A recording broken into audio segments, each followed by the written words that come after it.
Bismillahirrahmanirrahim. Assalamualaikum warahmatullahi wabarakatuh. Waalaikumsalam warahmatullahi wabarakatuh. Innal hamdalillah nahmaduhu wa nasta'inuhu wa nastaghfiruh wa na'udzu billahi min shururi anfusina wa sayyiati a'malina. Man yahdihillahu fala mudilla lahu wa man yudlil fala hadiya lahu. Wa asyhadu an la ilaha illallah wahdahu la syarika lahu wa asyhadu anna Muhammadan abduhu wa rasuluh. Ya ayyuhalladzina amanu taqullaha haqqa tuqatih wa la tamutunna illa wa antum muslimun. Ya ayyuhan nasu ittaqu rabbakum alladzi khalaqakum min nafsin wahidah wa khalaqa minha zawjaha wa bassa minhuma rijalan katsiran wa nisaa'a wattaqullaha alladzi tasaaluna bihi wal arham innallaha kana 'alaykum raqiba. Ya ayyuhalladzina amanu taqullaha wa qulu qawlan sadida yuslih lakum a'malakum wa yaghfir lakum dhunubakum wa man yuti'illaha wa rasulahu faqad faza fawzan 'azima. Amma ba'du, fa inna asdaqal hadithi kitabullah wa khairal hadyi hadyu Muhammadin sallallahu alaihi wasallam wa syarrul umuri muhdatsatuha wa kullu muhdatsatin bid'ah wa kullu bid'atin dhalalah wa kullu dhalalatin fin nar. Ma'asyiral muslimin wa barakatuh warahmatullahi alhamdulillah, kita bisa menemukan bacaan kita dan sekarang surat Al-An'am ayat 12. Kita baca dulu ayatnya. A'udzu billahi minasyaitonir rajim. Bismillahirrahmanirrahim. Qul liman ma fis samawati wal ard qul lillah kataba ala nafsihi ar-rahmah la yajma'annakum ila yawmil qiyamati la rayba fihi alladhina khasiru anfusahum fahum la yu'minun. وَلَهُ مَا سَكَنَ فِي اللَّيْلِ وَالنَّهَارِ وَهُوَ السَّمِيعُ الْعَلِيمُ. قُلْ أَغَيْرَ اللَّهِ أَتَّخِذُ وَلِيًّا فَاطِرِ السَّمَاوَاتِ وَالْأَرْضِ وَهُوَ يُطْعِمُ وَلَا يُطْعَمُ قُلْ إِنِّي أُمِرْتُ أَنْ أَكُونَ أَوَّلَ مَنْ أَسْلَمَ ولا تكونن من المشركين قل إني أخاف إن عصيت ربي عذاب يوم عظيم من يصرف عنه يومئذ فقد رحمه وذلك الفوز المبين. Kembali ke ayat 12. Qul, katakan wahai Muhammad sallallahu alaihi wasallam, liman ma fis samawati wal ard. Milik siapa apapun yang ada di langit-langit dan yang ada di bumi. Qul lillah, katakanlah bahwa semua yang ada di langit dan bumi adalah milik Allah. Kataba ala nafsihi ar-rahmah,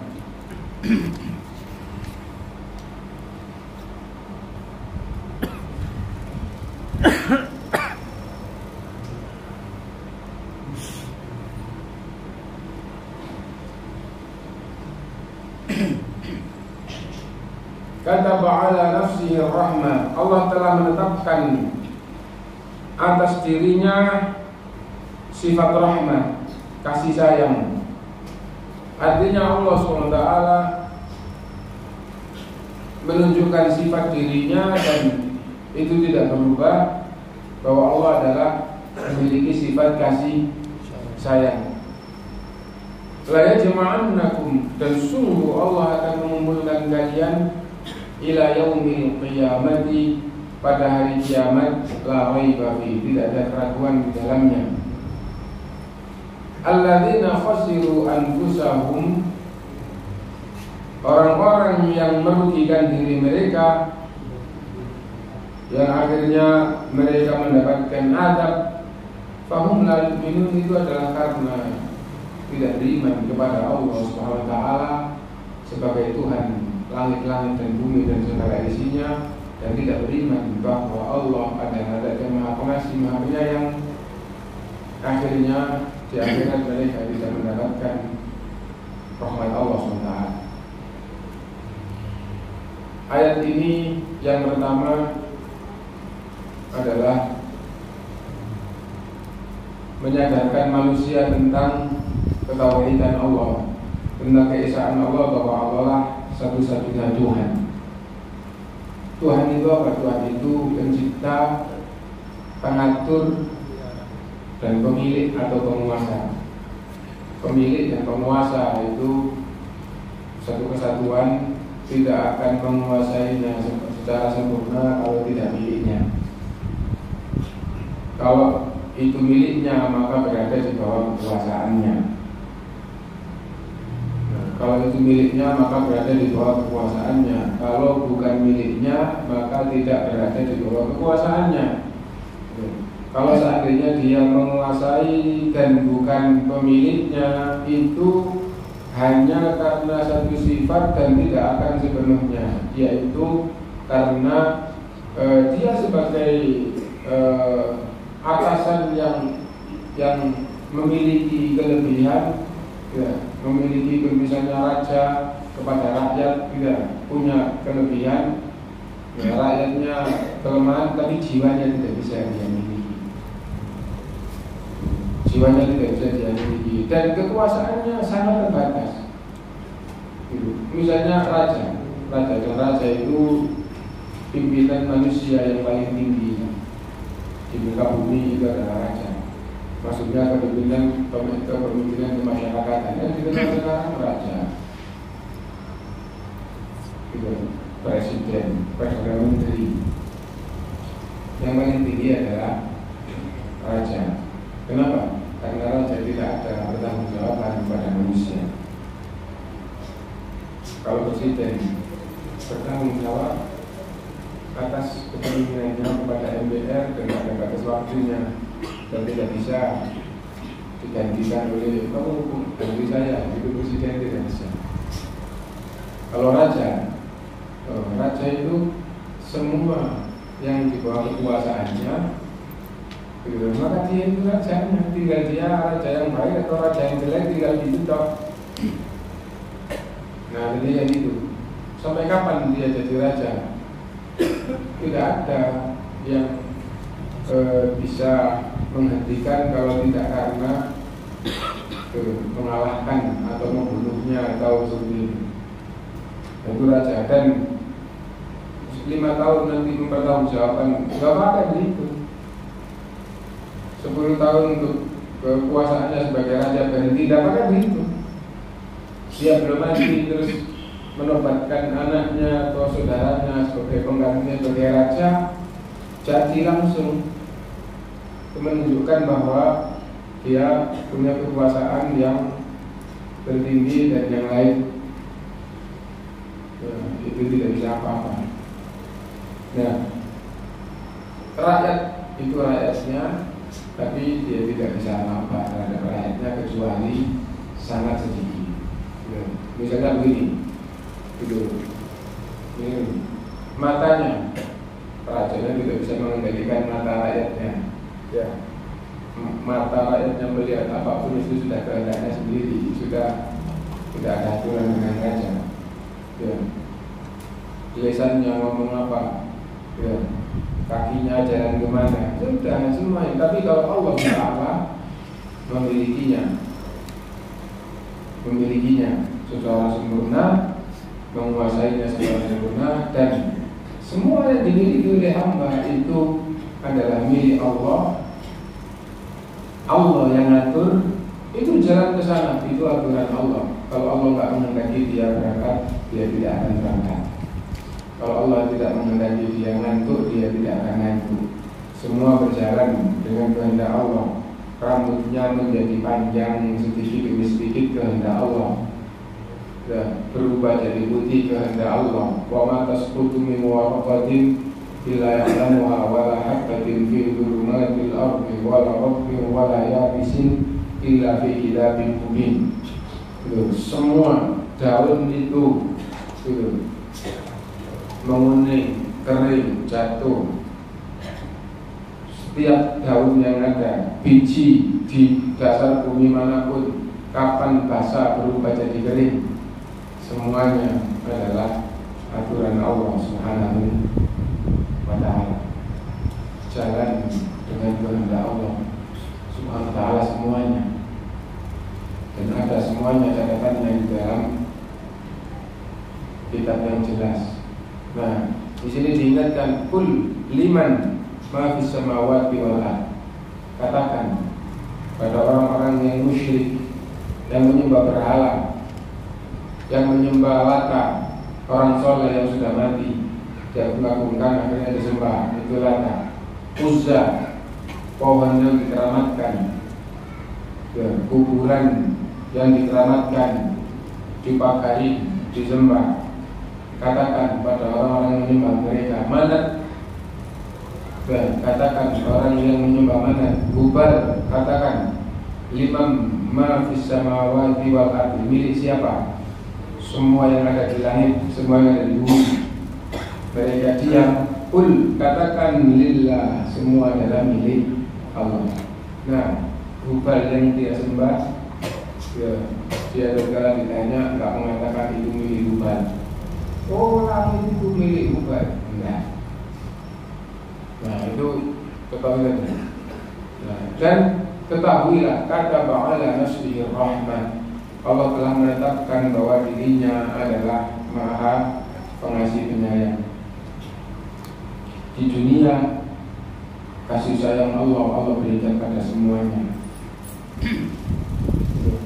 Meskipun memusuhi Allah SWT, menentang agama Allah di dunia ini, dirahmati oleh Allah. Kenapa? Sudah Allah tetapkan seperti itu. Tapi nanti di akhirat, nah, kasih sayang Allah hanya Allah berikan kepada yang percaya kepada Allah sebagai satu-satunya Tuhan, sebagai satu-satunya sembahan, dan yang memiliki sifat-sifat yang baik. Yang percaya seperti itu terus dirahmati oleh Allah sampai di hari kiamat.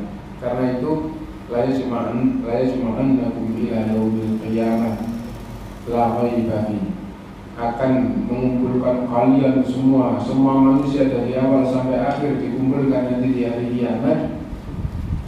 Dan pengumpulan itu la raiba fi, tidak ada keraguan, pasti semua kitab terdahulu Allah beritahukan seperti ini, bahwa setelah dunia ini nanti ada kebangkitan, semua manusia hidup lagi.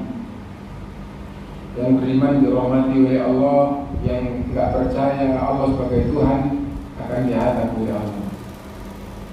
Yang enggak percaya Allah sebagai satu-satunya sembahan akan dihadap oleh Allah. Tidak ada keraguan.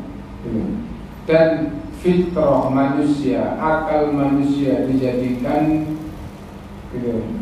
betul-betul meyakini hal itu jika digunakan dengan benar. Sampai tingkatannya akal itu harusnya menjadi mantap, tidak ada keraguan bahwa akan ada kebangkitan dan balasan. Kenapa? Karena Zat yang maha segala-galanya, menciptakan segala yang ada, mengatur segala yang ada.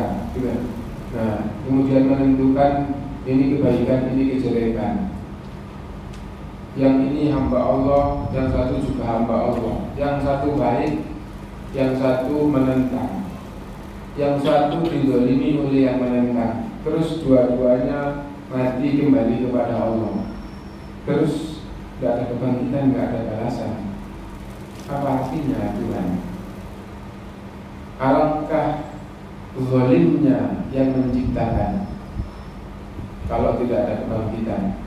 Gampangnya begini, kalau tidak ada hari kebangkitan dan balasan, apa artinya? Orang ini baik dan orang itu jelek, tidak ada artinya. Kenapa? Setelah itu terus mati, terus sudah selesai. Kalau kita kepada Allah, ngikutin agamanya, yang ini selalu menentang dan menghalang-halangi ketaatan kepada Allah. Terus dua-duanya mati, terus sudah begitu aja. Nah, akal tidak bisa menerima seperti itu. Seandainya bapak punya 2 anak, terus anaknya yang satu itu dihajar terus oleh anaknya yang satunya, ya. Terus dua-duanya kembali ke bapaknya, terus sudah selesai alangkah jeleknya setelah bapak ini. Dan Allah Ta'ala bersih, suci dan bersih dari kekurangan, kesalahan dan kejelekan. Nah, ini menetapkan ketauhidan kepada Allah bahwa Allah lah satu-satunya Tuhan. Dan kalau Allah satu-satunya Tuhan, maka Dialah satu-satunya yang berhak untuk diibadahi. Yang lain bukan Tuhan, tidak punya hak untuk diibadahi. Karena itu dikatakan oleh ulama, ketuhanan adalah dalil atas peribadatan. Ketuhanan merupakan dalil peribadatan. Karena Dia satu-satunya Tuhan, maka Dialah satu-satunya yang punya hak untuk disembah, untuk diibadahi. Dan Allah Subhanahu menetapkan dirinya Maha Pengasih, Maha Penyayang, bisa difahami oleh fitrah manusia, oleh akal manusia di dunia ini. Siapa yang menjadikan mata manusia bisa melihat? Allah. Itu adalah rahmatnya, kasih sayangnya. Yang menjadikan bisa bernafas itu adalah Allah, karena rahmatnya. Allah Maha Rahmat, kataba ala nafsihi rahmah. Dan itu adalah rahmat Allah, karena kasih sayang Allah SWT. Nah, jadi bagaimana dengan orang yang kafir? Nanti diadab di neraka. Alladzina khasiru anfusahum fahum la yu'minun. Orang yang merugikan diri mereka sendiri, mereka itu adalah orang yang tidak beriman. Yang tidak beriman merugikan diri mereka, tidak percaya bahwa Allah adalah Tuhannya, akhirnya tidak menyembahnya. Maka nanti di akhirat tidak dirahmati oleh Allah. Itu karena kesalahannya sendiri. Nah itu. Walahu ma sakana fil laili wan nahar. Dan milik Allah semua yang ada di waktu malam, di waktu siang. Kalau yang diketahui oleh manusia ini, semua yang ada ini ya isinya langit, isinya bumi. Apa ada sesuatu yang bukan isinya langit, bukan isinya bumi? Tidak ada, semua ya yang ada di langit dan di bumi, tidak. Nah sekarang dikaitkan dengan waktu. Apa ada yang bisa keluar dari waktu malam dan waktu siang? Tidak ada, tidak. Yang di hadapan manusia. Nah, semua apa yang ada di dalam malam dan siang itu adalah milik Allah Ta'ala. Dan Allah yang menciptakan malam, Allah yang menciptakan siang. Nah itu. Walahu ma sakana fil laili wan nahar wa huwas samiul alim. Dan Allah itu Maha mendengar, Maha melihat. Yang menjadikan malam dan siang adalah Allah, yang menciptakan semua, yang merasa ini malam gelap, ini siang terang. Yang menciptakan makhluk yang bisa merasakan malam dan siang itu juga Allah. Dan manusia salah satunya, lalu manusia diberi amanah syariah. Di waktu malam kamu berbuat apa? Allah tahu. Allah yang menciptakan kalian, Allah yang menciptakan malam dan siang. Di waktu malam berbuat apa? Di kegelapan malam dia berbuat apa? Allah tahu. Allah yang menciptakan kalian, yang menciptakan malam itu juga Allah. Ala ya'lamu man khalaqa, apa yang menciptakan itu tidak tahu. Yang menjadikan kalian punya kehendak, akhirnya menghendaki begini-begini, itu adalah Allah. Yang menjadikan kalian kakinya punya kekuatan sehingga digunakan untuk jalan kuat, sendinya diberi kesehatan sehingga bisa digerakkan, itu adalah Allah. Nah, karena itu kalian berbuat apapun di waktu kapanpun, Allah SWT mendengar dan melihat. Mengingatkan kepada makhluknya supaya faham bahwa kapanpun waktunya dia selalu dalam pengawasan Allah SWT. Allah yang menciptakannya, yang mengaturnya dan mengawasinya. Qul, katakan wahai Muhammad, aghairallahi attakhidhu waliyan. Lah kalau Allah Tuhan alam semesta sifatnya seperti itu, apakah saya harus menjadikan pelindung selainnya seperti kalian? Dan kalian kenapa tidak menjadikan Allah sebagai pelindung, sebagai Tuhan yang disembah dan diyakini yang melindungi? Qul aghairallahi attakhidhu waliyan, apakah selain Allah yang aku jadikan sebagai pelindung? Fatiris samawati wal ard, padahal yang menciptakan langit-langit dan bumi dan segalanya adalah Allah. Yang menciptakan hal yang jelek adalah Allah. Yang maksudnya misalnya binatang atau makhluk apapun yang jahat itu, yang menciptakannya adalah Allah. Dan mereka bisa berbuat jahat di bawah pengawasan Allah. Kalau Allah menghendaki mereka celaka mereka. Nah, apakah sifat Allah itu seperti itu? Aku akan jadikan selain Allah sebagai pelindung. Ya. Bahkan wa huwa yut'imu wa la yut'am, yang memberi makan, semua yang butuh makan adalah Allah.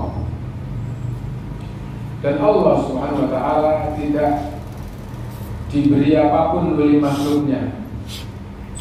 Lah kalau zat Allah itu sifatnya seperti itu, apa selain Allah yang saya jadikan pelindung? Qul, katakanlah Muhammad kepada umatmu, inni umirtu an akuna awwala man aslam. Saya diperintah oleh Allah menjadi manusia yang pertama kali pasrah kepadanya. Tidak mungkin orang seperti saya, seperti Rasulullah SAW menjadikan Allah sebagai pelindung. Wala takunanna minal musyrikin, dan Allah Taala memerintahkan kepada saya agar saya tidak menyekutukannya. Nah, ini diperintah berkata begitu kepada kaumnya, menyatakan bahwa dirinya beriman kepada Allah, mengkufuri segala ketuhanan selainnya, mengkufuri segala yang disembah selainnya, dan itulah jalan Rasulullah SAW. Nah ini supaya umatnya faham kenapa dia mengajak begini. Dia diperintah oleh Allah begini dan mendakwahkan apa yang Allah syariatkan, dan manusia diberitahukan kalau tidak taat nanti di akhirat akan dikumpulkan dan dihadap. Dan kalau mereka mengajak kepada Rasulullah untuk menyekutukan Allah, untuk jahat, untuk apapun, tidak bisa. Kenapa? Karena Rasulullah yang pertama kali untuk diperintah pasrah kepada Allah dan tidak boleh menyekutukan Allah SWT. Katakan wahai Muhammad, inni akhafu in asaitu rabbi adaba yaumin azim. Kalau saya sampai durhaka, saya takut adabnya, saya takut adab Allah yang agung nanti di hari kiamat. Nah itu, inni akhafu, sungguh saya takut, in asaitu rabbi, kalau saya durhaka kepada Tuhanku. Kalau selain Allah dijadikan sebagai Tuhan yang disembah, dia sudah tidak kelihatan dari berhalanya, dan bahkan di hadapannya pun berhalanya tidak melihat, tidak mendengar. Takut apa kepada berhala? Kamu kalau berbuat jelek, kamu takut apa pada berhalangmu? Berhalangmu tidak bisa berbuat apa-apa. Adapun Allah SWT, qul inni akhafu in asaitu rabbi. Itu, saya takut kepada Tuhanku kalau saya sampai durhaka. Tuhanku selalu mendengar dan melihat, selalu mengawasi. Nah itu, may yusrah anhu yawma idzin faqad rahimah wa dzalikal fawzul 'adzim. Barang siapa yang dijauhkan dari azabnya pada hari kiamat nanti, maka dia yang betul-betul dirahmati oleh Allah dan hakiki. Adapun di dunia ini, rahmat Allah Ta'ala itu adalah nisbi. Di dunia ini, kebaikan yang Allah berikan kepada semua manusia itu, kafir maupun mukmin, diberi oleh Allah kebaikan di dunia. Tapi kebaikan di dunia ini nisbi. Nisbi itu apa? Relatif. Relatif apa? Baik, tapi bisa bermakna enggak baik. Nah itu, oh ini nikmat, dia nikmat, tapi sekaligus itu adalah ujian. Kamu tidak bersyukur akan diazab. Nah kalau gitu apa nikmat jadinya? Nah jadi itu. Nah, adapun nanti di akhirat, may yusraf anhu, siapa yang dipalingkan dari azab Allah, dijauhkan dari azab Allah, yauma idzin, pada hari kiamat nanti, faqad rahimah, maka benar-benar dialah orang yang dirahmati oleh Allah. Wa dzalikal fawzul mubin, dan itulah kemenangan yang nyata. Itulah kemenangan yang nyata. Nah, dan ayat yang semata dengan ini banyak Allah SWT berfirman, faman zuhziha 'anil nari wa udkhilal jannata faqad faz. Siapa yang dijauhkan dari neraka dan dimasukkan ke dalam surga, maka itulah yang sungguh beruntung. Itulah yang beruntung, yang sebenar-benarnya, yang sesungguh-sungguhnya. Adapun di dunia, enggak, di dunia mulai lahir sampai tua kelihatannya enak toh, itu belum tentu beruntung. Kenapa? Dunia ini adalah kesenangan yang menipu dibandingkan dengan akhirat. Ya, kesenangan ternyata pertanggungjawabannya besar di akhirat. Nah itu sesungguhnya kesenangan yang menipu. Toh kira mau disuguhnya enak, ternyata bayarnya mahal. Jadi itu kesenangan yang menipu. Nah, orang masih pas-pasan uangnya, gitu. Kalau belanja apa-apa itu mikir, oh meskipun enak ya gak beli dulu, kenapa? Itu terlalu mahal, kayaknya. Nah, gak dikasih tahu harganya. Dia juga, oh enak, lu uang biasa, bahkan main kali ini. Begitu waktunya bayar, wah, langsung itu. Nah itu adalah kesenangan yang dunia, gak sekedar kayak gitu. Karena itu akhir dari ayat tadi itu, wa mal hayatud dunya illa mata'ul ghurur. Kesenangan dunia itu tidak ada lain kecuali kesenangan yang menipu jika dibandingkan dengan akhirat. Nah itu, siapapun manusia yang menikmati dunia itu tertipu jika nanti tahu kenikmatan akhirat. Semua tanpa kecuali. Hanya saja orang yang beriman itu menilai bahwa untung di dunianya beriman dan menikmati yang baik itu dengan penuh bersyukur kepada Allah, sehingga diberi lagi oleh Allah yang sangat besar, dan kenikmatan dunia tidak ada apa-apanya, sehingga di dunia dulu kayak apa? Ya di dunia itu tidak ada rasanya, gitu saja. Di dunia itu tidak ada rasanya. Kenapa? Karena kenikmatan yang sedemikian itu di dunia, gitu. Bahkan gitu. Yang enak itu gampang lupa. Bahkan yang paling tidak enak di dunia itu jadi tidak ada rasanya kalau sudah di akhirat. Didatangkan orang yang paling nikmat sepanjang hidupnya di dunia, maksudnya paling merasa enak, lalu dicelupkan neraka satu celupan, langsung masukkan neraka, langsung dikeluarkan lagi, lalu ditanya, apa yang kamu rasakan di dunia? Tidak ada apa-apanya jika dibandingkan dengan sakitnya sekejap di akhirat itu. Tidak ada apa-apanya. Nah jadi ya itu kenikmatan di akhirat. Dan didatangkan orang yang paling tidak enak hidupnya di dunia, tapi dia orang yang beriman, orang yang taat kepada Allah, lalu dicelupkan sekejap di surga terus dikeluarkan. Apa yang kamu rasakan di dunia? Tidak ada artinya. Semua tadi itu dibandingkan dengan enaknya itu. Ya. Wah, harusnya ya melaratnya di dunia sepanjang itu, nggak sampai mendapatkan setengah atau sepersennya celupan surga tadi.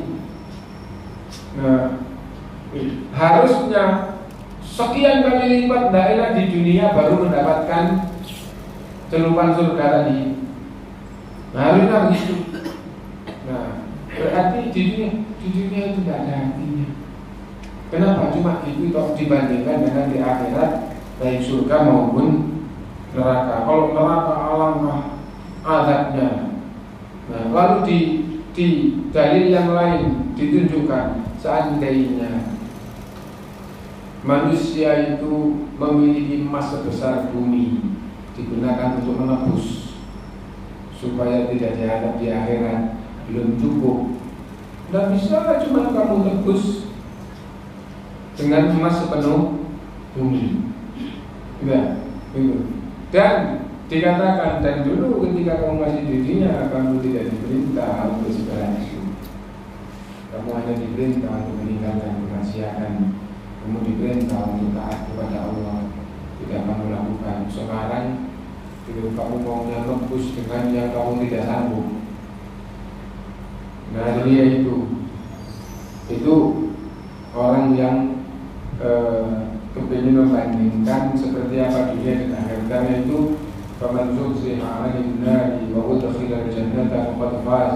Yang dijauhkan dari neraka, dimasukkan dalam surga, sungguh dialah orang yang beruntung yang sesungguhnya. Wa mal hayatud dunya illa mata'ul ghurur. Itu di surat Ali Imran. Awal ayatnya adalah kullu nafsin dha'iqatul maut. Semua manusia pasti akan mati. Kullu nafsin dha'iqatul maut. Wa innama tuwaffawna ujurakum yawmal qiyamah. Dan balasan kalian akan disempurnakan nanti di hari kiamat. Faman zuhziha 'anil nar wa udkhila al-jannata faqad faz. Siapa yang dijauhkan dari neraka dan dimasukkan ke dalam surga, maka sungguh dia orang yang beruntung. Wa man hayatud dunya illa mata'ul ghurur. Adapun normal ayat dunia ilmu Allah ada di beberapa ayat, ada di beberapa surah juga. Nah, tapi yang awalnya kullu nafsin dha'iqatul maut, yang kelanjutannya kayak tadi itu di surat Al-Imran. Kalau awalnya kullu nafsin dha'iqatul maut di dalam Al-Quran itu ada 3. Yang panjang di surat Al-Imran, yang agak panjang sedikit itu di surat Al-Anbiya. Kullu nafsin dha'iqatul maut wa nabluukum bisyarri wal khairi fitnah wa ilaina turja'un. Semua manusia akan mati, dan sebelum mati semua akan kami uji dengan yang enak dan yang tidak enak. Lalu kembali semuanya kepada Allah. Dan dari surat Al-Ankabut itu lebih lagi, kullu nafsin dha'iqatul maut tsumma ilaina turja'un. Semua manusia akan mati dan semuanya akan kembali kepada Allah. Nah, ini ayat yang kita baca. kita baca lagi dari awalnya. Katakanlah wahai Muhammad SAW, kepunyaan siapakah apa yang ada di langit dan di bumi? Katakan, kepunyaan Allah. Allah telah menetapkan atas dirinya kasih sayang. Dia sungguh-sungguh akan menghimpun kalian pada hari kiamat yang tidak ada keraguan terhadapnya. Orang-orang yang merugikan dirinya, mereka itulah orang yang tidak beriman. Orang-orang yang merugikan dirinya, mereka itu tidak beriman. Maksudnya nanti orang yang merugikan dirinya itu orang yang dihimpun oleh Allah di akhirat terus diadab. Mereka itu tidak beriman bahwa Allah adalah Tuhan, Allah adalah sesembahan, Allah adalah pemilik langit dan bumi dan segala isinya. Dan kepunyaan Allah lah segala yang ada pada malam dan siang hari. Dan dialah yang maha mendengar lagi maha mengetahui. Kaitannya bahwa malam dan siang semua apa yang ada di dalamnya itu milik Allah. Kalian durhaka di waktu malam, Allah dengar, Allah tahu.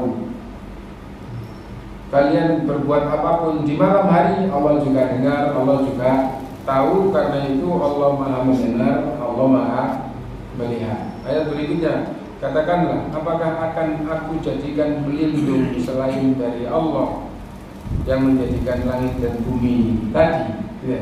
Apakah aku akan menjadikan sebagai selain Allah sebagai pelindung? Padahal Allah adalah yang memiliki langit dan bumi.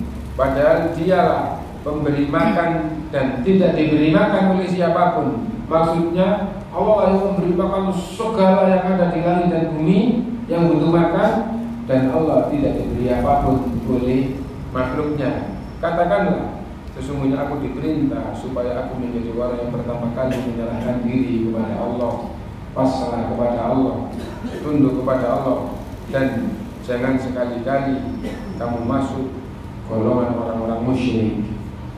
Ini Rasulullah SAW diperintah untuk menyampaikan bahwa dirinya orang yang beriman, diperintah pertama kali sebagai orang yang beriman, dan dilarang oleh Allah menyekutukan Allah SWT, dilarang oleh Allah bergabung bersama orang-orang musyrik. Katakanlah, sesungguhnya aku takut akan azab hari kiamat jika aku mendurhakai Tuhanku. Barang siapa dijauhkan dari azab, barang siapa dijauhkan azab daripadanya pada hari itu, maka sungguh Allah telah memberikan rahmat kepadanya. Siapa yang dijauhkan dari neraka, sesungguhnya dia diberi rahmat oleh Allah. Ya. Dan itulah keberuntungan yang nyata. Itu yang kita baca, dan yang berkaitan bahwa Allah Subhanahu wa Ta'ala Zat yang Maha Pengasih, Maha Penyayang. Di hadis qudsi Allah juga berfirman, di hadis Rasulullah juga bersabda seperti itu. Rasulullah bersabda, Inna Allaha kataba ala arshihi, Inna Allaha lamma khalaqal khalqa, sesungguhnya Allah tatkala menciptakan makhluknya, kata berkitaban indahu fawqa arshihi, mencatat catatan di sisinya, di atas arsy-Nya, Inna rahmati taghlibu ghadabi, dan di dalam riwayat yang lain, Inna rahmati sabaqat ghadabi. Allah mencatat, sungguh rahmatku melampaui kemurkaanku. Sungguh rahmatku melampaui kemurkaanku. Maknanya apa? Maknanya bahwa rahmat Allah jauh lebih banyak dibandingkan dengan kemurkaannya. Manusia itu belum berbuat apapun langsung dirahmati oleh Allah Subhanahu. Berbuat baik sedikit dirahmati lagi dengan yang berlipat-lipat.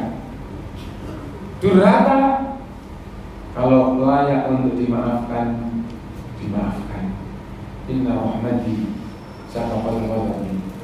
Kalau sampai tidak layak untuk dimaafkan, dihukum seukuran dengan kedurhakaannya. Nah itu. Kalau baik, dilipat gandakan. Bahkan tidak berbuat apapun diberi rahmat.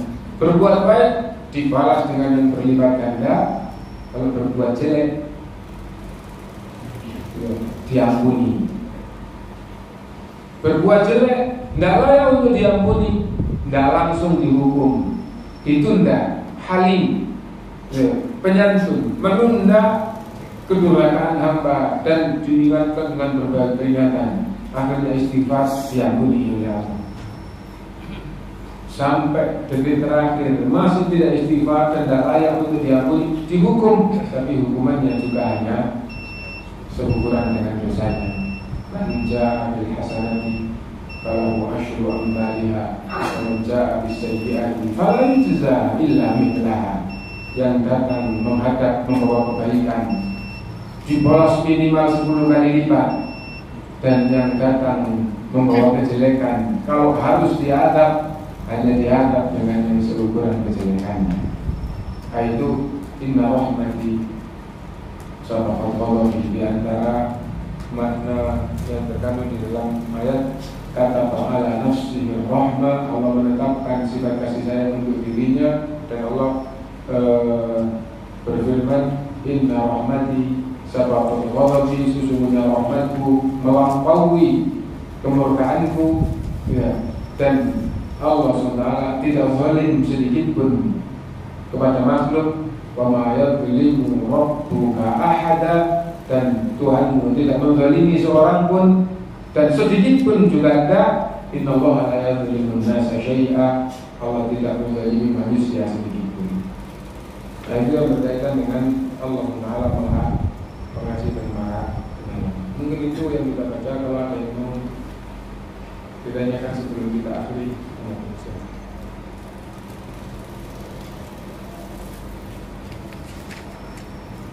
tidak ada yang ini. Apakah orang yang masuk surga itu bisa melihat orang yang masuk neraka?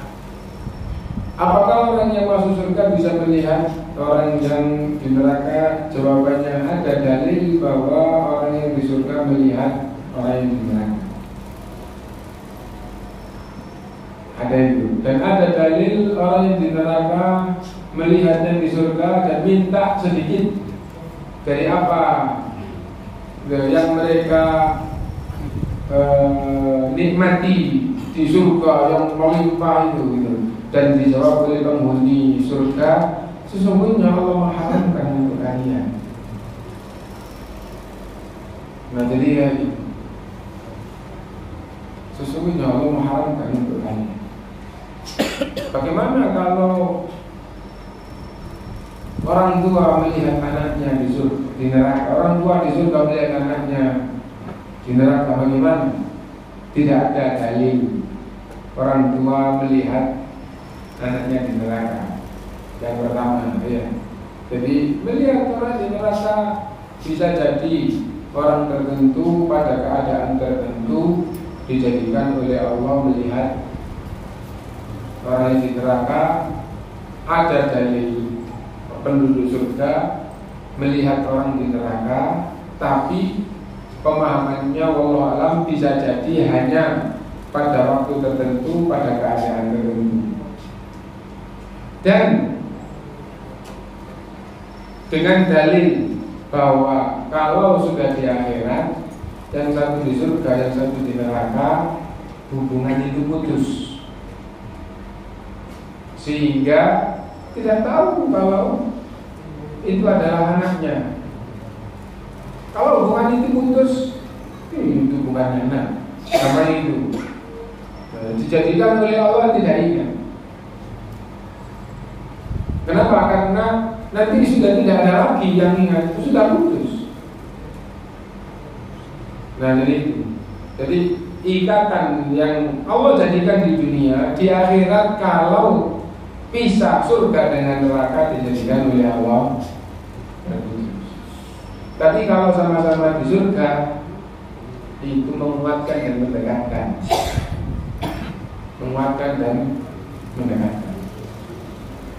Nah, jadi itu, karena itu kalau ditanya apa ada dalil penghuni surga melihat penghuni neraka, iya, tapi dipahami tidak berarti selalu. Nah, terus wallahu alam bisa jadi pada kondisi tertentu, pada waktu tertentu dijadikan oleh Allah melihat supaya betul-betul mengetahui kenikmatan surga dan neraka dan neraka. Nah itu. Nah terus penghuni neraka melihat surga juga iya, juga ada dalil seperti itu, bahkan sampai pada tingkatan minta sedikit apa yang Allah berikan pada mereka, tapi dijawab oleh penghuni surga, ya, sungguh Allah harapkan ini semua pada orang yang kafir. Nah dia ini. Nah, kemudian muncul lagi bilang, kalau seandainya bapaknya di surga melihat anaknya di neraka, terus kalau hatinya tuh Pak berarti nggak enak di surga, nggak dijadikan oleh Allah tahu. Putus tadi itu ada dalil bahwa putus berarti sudah tidak ada hubungan, sehingga di surga tidak merasa ya Allah sampai anakku tidak ada gitu. Kalau gitu kan berarti kan nggak enak. Di surga tidak ada yang tidak enak. Enak apa itu? Nah jadi kayak itu. Nah, dan di neraka tidak enak toh, tidak ada enaknya sedikit. Nah, ada lagi yang lain? Selain di drama itu ya, ada yang katakan ketika orang tuanya mau sudah ada anaknya yang apa itu sekalipun pending makanya masuk ke surga itu adanya karena di dunianya tanggung jawabnya orang tuanya